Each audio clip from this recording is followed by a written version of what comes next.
What's my mother name?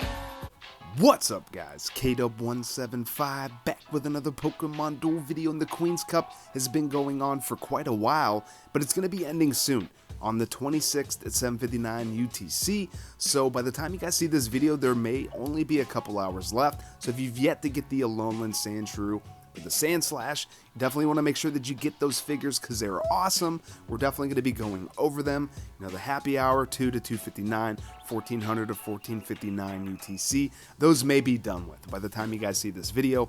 But if you've yet to get into the top 3,000, or if you've yet to climb high enough to secure it to get that mask for the Alolan Sandslash, that mask is pretty sick. Looks pretty awesome. But it has been a little while since I've done a video, so I do want to apologize for that, guys. I just had a lot going on over the last few days, and I've done some recording. I've definitely been, putting together some really awesome video ideas, and I have several things recorded, but I haven't had time to really sit down and edit and put together a good quality video for you guys. So I hope today's video you guys are going to enjoy, because I have two pretty awesome duels that you guys are going to be going that we're going to be going over, that you guys are going to see.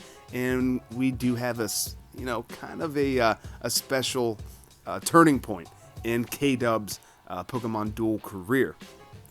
So currently 58. I've only spent, I want to say, about 20 gems to refill my energy. Yeah, I think I've only refilled my energy twice, and I think I spent maybe 4 or 5 gems to rewind. You know, when you get, like, the bots get that god RNG, I'm telling you, like, just like burned cocoa, right? Up against an Arcanine, knocking out the Arcanine, you know, like that 1.5% chance. When those happen, and you're not expecting that to happen, of course, you know, it's going to put you in a pretty bad spot to, maybe cause you to lose. So it's worth it to spend, 2 or 3 gems within any given duel. It's less than what you would spend to refill your energy, if that makes sense. So yeah, it's not that hard to rank up, if you got a decent deck. But we're going to be talking about the Alolan Sandshrew first. Now, if you guys don't want to go over these figures with me, and you just want to skip ahead to the duels, you can definitely do that. But I want to talk about these figures. Alolan Sandshrew, I definitely think, is the new best common figure, without any synergies or anything like that. But this thing has a ton of synergy for steel decks, with the Metal Sphere and the Steel Energy.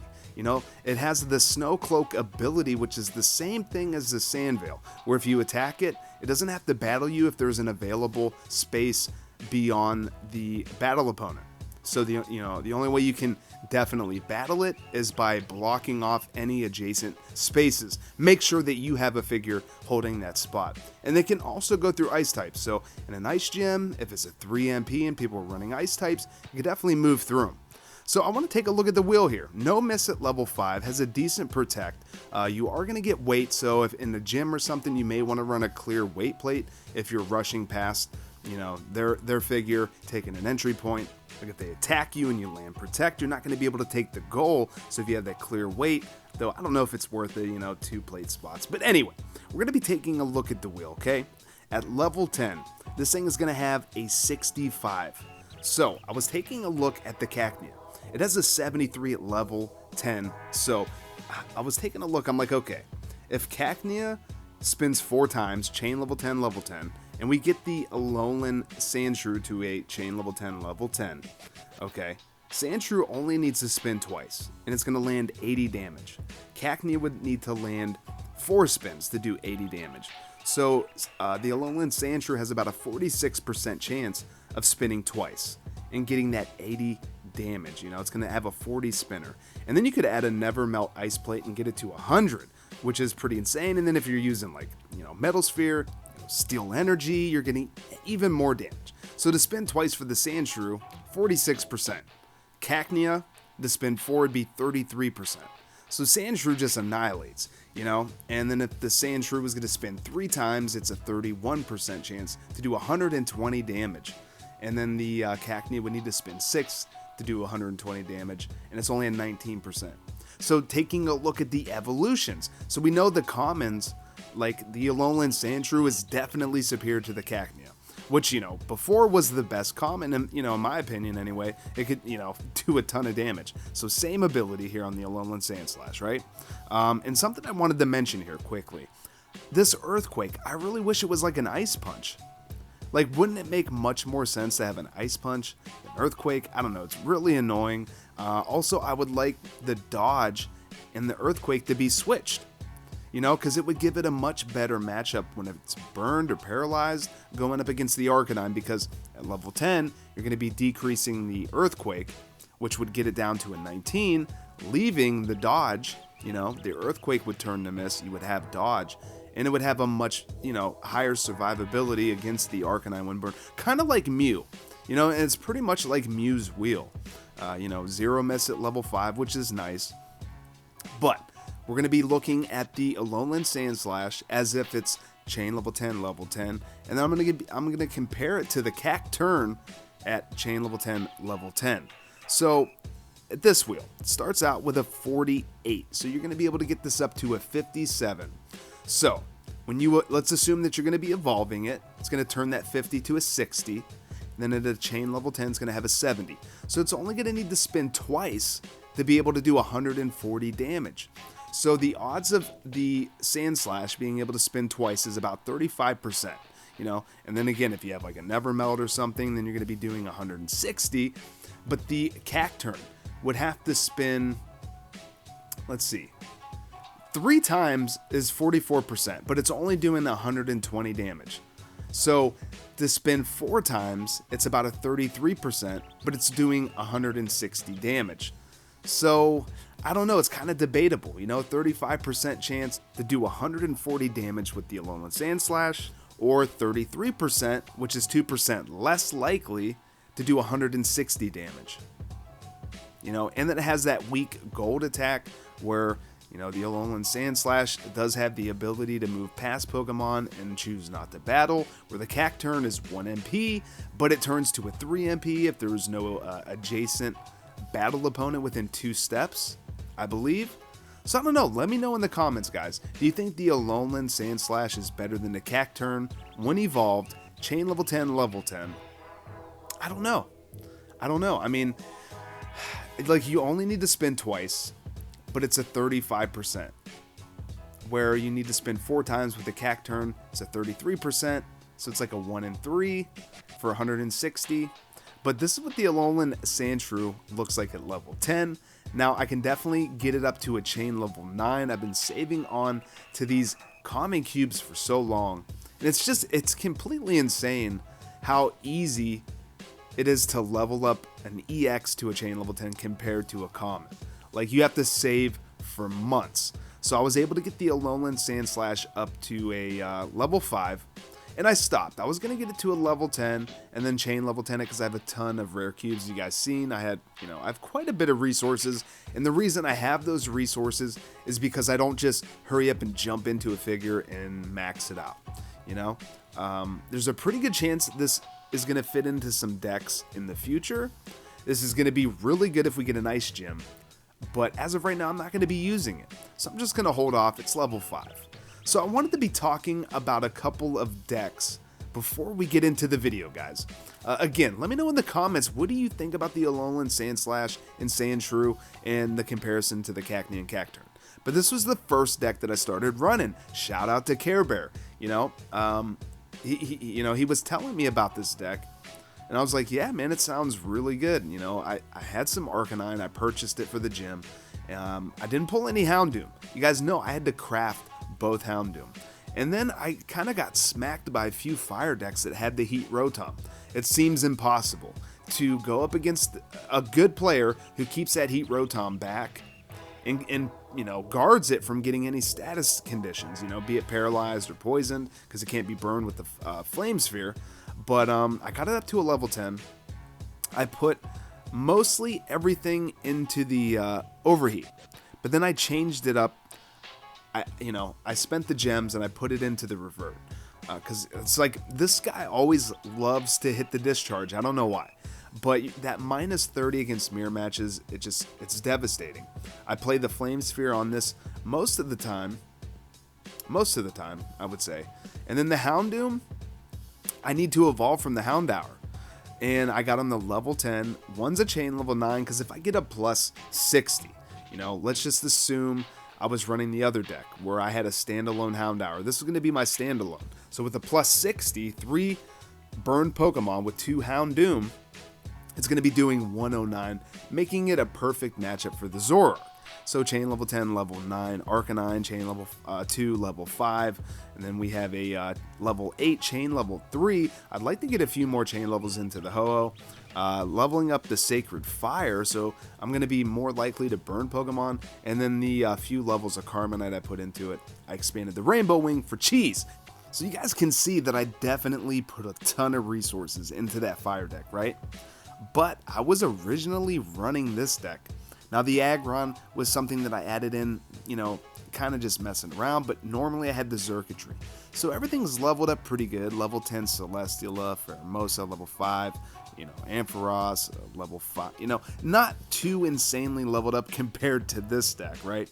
All the chain levels, all the Carmenite, because this deck right here, I'm telling you, I haven't ran such a smooth running, just a deck that feels so overpowering.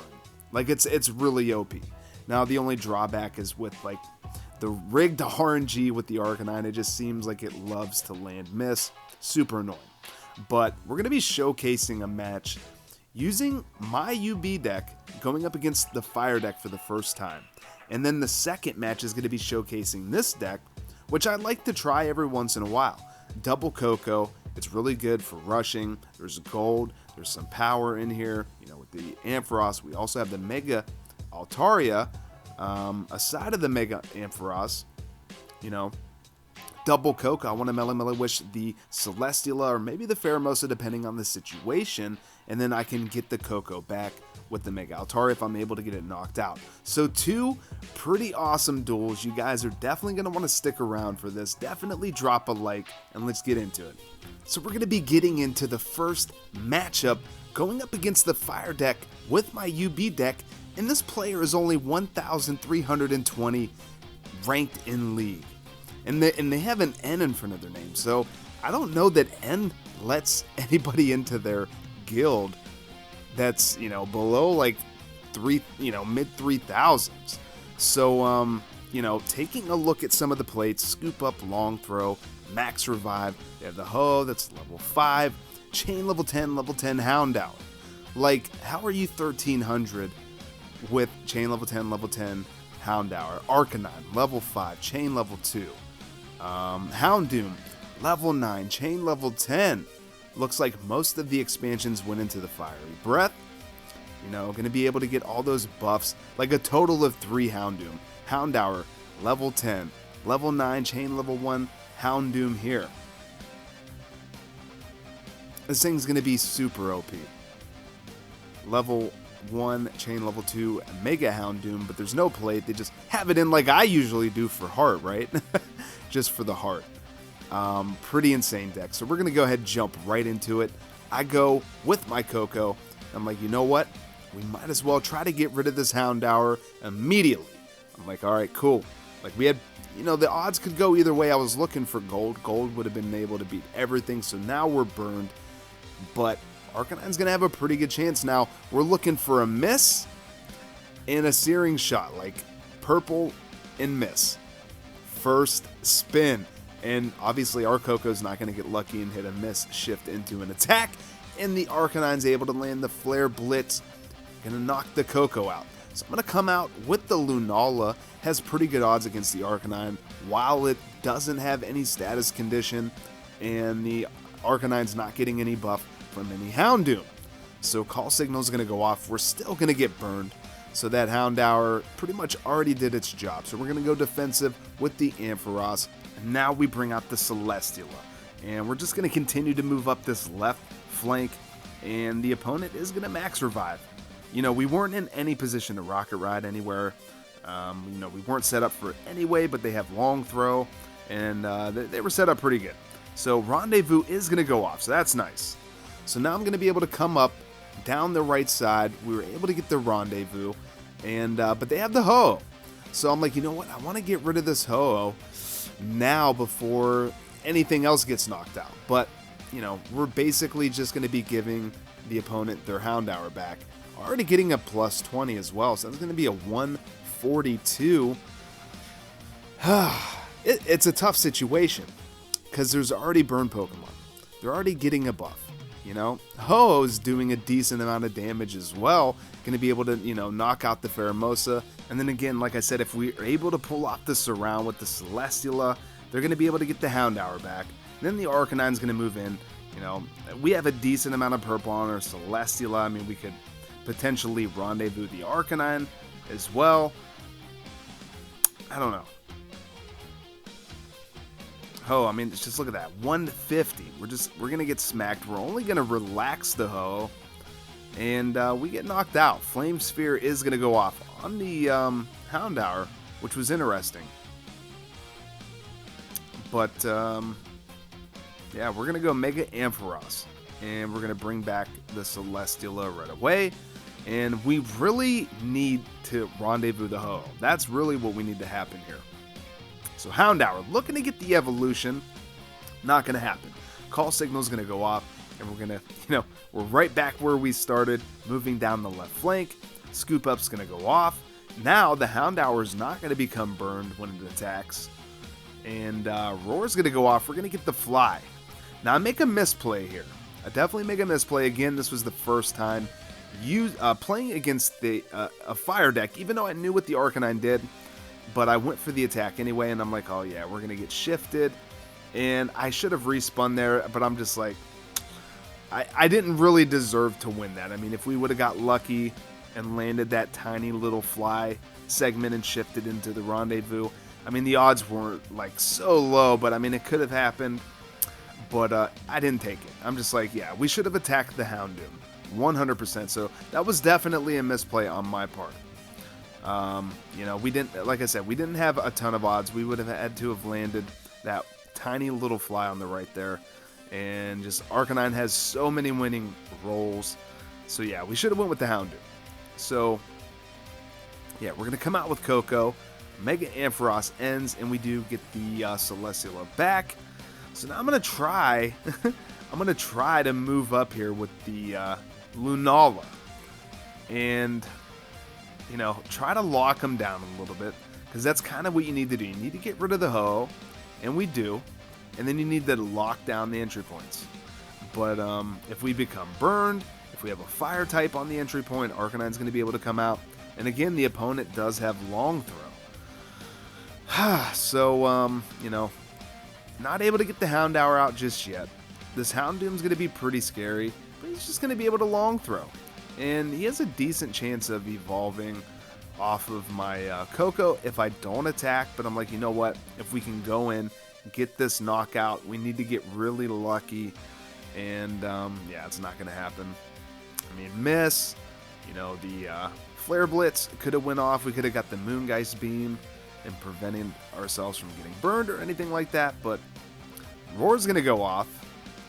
And here comes Houndoom number 2. So they're basically getting a plus 20 for every burn Pokemon on the field. And the stun, look at that, 110 from the crunch. Insane. Insane. So many burn Pokemon. And here comes Arcanine moving up. So we're going to go ahead. We're going to play our Mega Ampharos again. We need this damage buff. I don't bring any Pokemon back. I'm going to move up and attack. And we do get the knockout. Now, we are going to become burned. But the good thing is we are going to... and we paralyze our Nihilego. So that gets rid of some of his damage buff. So that was nice as well. And then after a few turns, we're going to devolve, and we're going to be back into a Ampharos. 110 on the Sucker Punch from a 70. These decks are strong. And, you know, it's been argued up to this point that Ultra Beast decks are the best decks. They're just, you know, it only takes one roll to win, right? So we're going to try to get this knockout here. And we land a miss. My Mega Ampharos is horrible. It wants to land dodge and miss all the time. Like, I've been in situations where if I knock out the opponent's goalie, next turn I devolve, I can bring a Pokemon back, sit it right on their goal, and it's like dodge and miss. It's just, oh, it's so frustrating. But as you can see, this Ultra Beast deck, and I'm probably not playing it as well as other Ultra Beast users, but I mean, we're getting smacked around pretty good. And since this match, I've been using the Fire deck, as you guys know, and I've been smacking around Ultra Beast decks. So this deck, like, this was the turning point, guys. This was the turning point that, like, I'm like, you know what? I'm all in on these Fire decks. Even if we win this match, it's going to be probably because of some really good luck. But just look at that. Plus 60 on all these Pokemon. Hitting for 200 damage. You know, over 200 damage. It's just insane. It does so much damage. It has so much versatility. Being able to move through burn Pokemon. Shift their attacks with Arcanine. Bring back Banish Pokemon in your PC. It's really good. So we got to try to make something happen here. We really do. Here comes Ho. Trying to, you know, probably just Rainbow Wing over. Get knocked out somehow. And now we got to go defensive. You know, we got to block him. And, yeah, the opponent's going to be going defensive as well. Don't want to give us any opportunity to try to get the call signal on their goal. And, of course, the fly goes off. They attack us with their Ho. We needed to get a rendezvous there. If we were able to get a rendezvous there, this match could have turned around. If you can get rid of the Ho, it's definitely a step in the right direction and giving yourself a chance on beating these Fire decks. 100%. But we're going to have to move over so we can protect the goal in case, you know, Nala gets knocked out. There's a pretty good chance that it happens. Pretty good chance that it happens. So, Notlego's going to get knocked out. I'm like, okay, this is kind of what we needed. Now we're going to be able to call signal. But I gotta keep myself from getting burned. I gotta figure something out here. What am I going to do? I can't knock anything out. Like, they're just doing so, you know, they're doing so much damage. You know, they could easily burn us, and then Arcanine's gonna wreck us. And I don't really want to attack this Houndoom because it has such a large purple, and being able to burn us. The opponent attacks us. Fiery Breath is going to go off. And now we're burned. And they're going to be able to try to burn our Celesteela. The cool thing about that Fiery Breath is you can make any Pokemon within 2 steps spin. If they spin a white, then they're going to be burned. We're going to get the knockout there, so that's pretty good. Here comes Arcanine. Arcanine's not messing around. Going to be shifting us, but a miss is going to go off. And we're going to shift into an attack. Arcanine, they just love the miss. Now we're set up for the call signal. But the opponent protects with the Arcanine like they should, protecting their goal properly. And here comes Ho. So I'm like covering up the goal with the Celesteela. And now I'm going to move over. I'm like, you know what? We got to try to get the rendezvous. The opponent attacks us. I'm like, come on, give us the rendezvous. No. But you know, the opponent gets exactly what they want. They wanted their Ho knocked out. And now they're going to be able to cycle their Pokemon. Now, Flame Energy is going to go off and we get a weight loss. GG to the opponent. That was CareBear, guys. That was definitely CareBear. That was his alternate account. He had an insane fire deck that he was able to get on the new banner. So GG, and that's exactly why we switched from playing the Ultra Beast to the fire deck. So his link is going to be in the description below. I don't think he's made a video in a little while, but he's got some really great content on the channel as is. And if you guys haven't checked him out, definitely go check him out. And if you guys like it, throw a like on his videos, subscribe. I'm sure he's going to be doing more live streams and videos in the future, guys. So getting into the next matchup, going up against Andy. You guys take a look at, you know, we're running the double Coco with the Celesteela and the Pheromosa. They have 2 Spiritomb. They have a Shaman. They have a Mega Blastoise. And then they have an Aggro. The opponent has a little bit of a disconnection issue, but they do come back. And it's kind of odd that we have the Mega Altaria to be able to bring back banished Pokemon, you know, mainly for our Coco. But, you know, it could turn out to be a little bit more needed with the Spiritomb. But let's just get into the match, see what happens. We're going to be able to rendezvous the Aggro. So, you know, that's pretty good. That's good for starters. Mega Blastoise is definitely pretty scary with that Turtle Missile. And we're going to run up the left side, try to get a call signal on the Moltres. So the opponent really needs to go defensive here. But they're going to go Mega Blastoise, and they're going to come right after our Pheromosa. So I'm looking for a call signal here. Call signal is going to go off. Beautiful. Turtle Missile is going to go neutral though, so we're not going to be able to bring back anything from the Ultra Space. So we're going to go defensive with the Ampharos, and then again the opponent's having some disconnection issues. But basically they're running a couple of Pokemon switches with the Spiritomb, and they're going to be able to basically curse our Pokemon by making us spin with the Grudge Stone.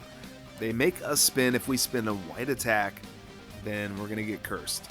So there goes the first Pokemon switch. Grudge Stone is going to go off on our Ampharos, which was actually a bad decision because we do have the Mega Ampharos, so we can shake that curse. So we're going to jump over with Coco, try to get the knockout, and Melon Witch is going to go off. So I'm like, you know what? I'm going to give it to the Pheromosa. Normally I want to give it to the Celesteela, but it's not around right now, and we're going to be able to soar right over that Spiritomb and attack and try to get a call signal on the Moltres. Ah, man, but the Ice Beam goes off. But the opponent's going to respin. Turtle Missile is going to go off, and our Ampharos is going to get excluded. I'm like, we didn't have an issue. We could have got rid of the curse with Mega Ampharos. But we have an opportunity to come back, and we can potentially win this. And the opponent gets Roost. I'm like, oh my god. So, Mega Blastoise, you can either surround us or you can put your Shaman down on the entry point and keep it. He had to take the surround. So it was definitely the right time to go in for it. And we made the opponent choose whether they wanted to keep their Mega Blastoise or they wanted to surround us. But they also have the recycle plate. So they can recycle and they can get their Mega back. Pokemon Switch is going to go off again. Grudge Stone going after our Altaria is going to get cursed now. So we can't mess around. We got to go Mega Altaria now. We got to get rid of that curse, and we're going to move up. Going to attack this Spiritomb, trying to get knocked out, but we're going to get cursed again. This is bad, guys. This is bad. Andy's down to 1 minute and 10 seconds. We have 1 minute and 58 seconds left. And, yeah, our Altaria is pretty much done for. Done for. You know, all it takes is a Destiny Bond or, you know, just Mega Blastoise being able to get that Turtle Missile could potentially knock out both our Coco and our Altaria, but they do not attack. And I'm like, okay, this is going to be pretty risky, but I'm going to go in for the attack. And we do get the knockout. Hyper Beam is going to go off, and we are set up in a perfect situation to win. But it's not GG, not just yet. If Andy's able to get the Turtle Missile, he can potentially spin our Mega Altaria and our Coco and get a double knockout. So he does have an opportunity to save the match for him. We need a blue. No, he's going to get the Turtle Missile. 35 seconds. So he's got to get rid of our Mega Altaria first. And we spin a purple. So that is going to be GG. You know, if he was able to get an evolution off, he would have had 3 spins. So he gets it on the second one. But our Coco is set up to take the goal. But as you can see, we do get our Pokemon back. But we lost our Mega Altaria. So GG to Andy. I thought that match was awesome. It was just supposed to be a quick daily. Turned out to be a pretty insane match. I was very happy to go up against that deck build with this deck build. So guys, I think that's going to wrap this one up. Definitely drop a like on the video if you guys enjoyed. Subscribe if you're new. And hit that notification bell so you never miss a new upload. And follow me on Twitter at KDub175 for bonus content and further discussions. And until the next one, later guys.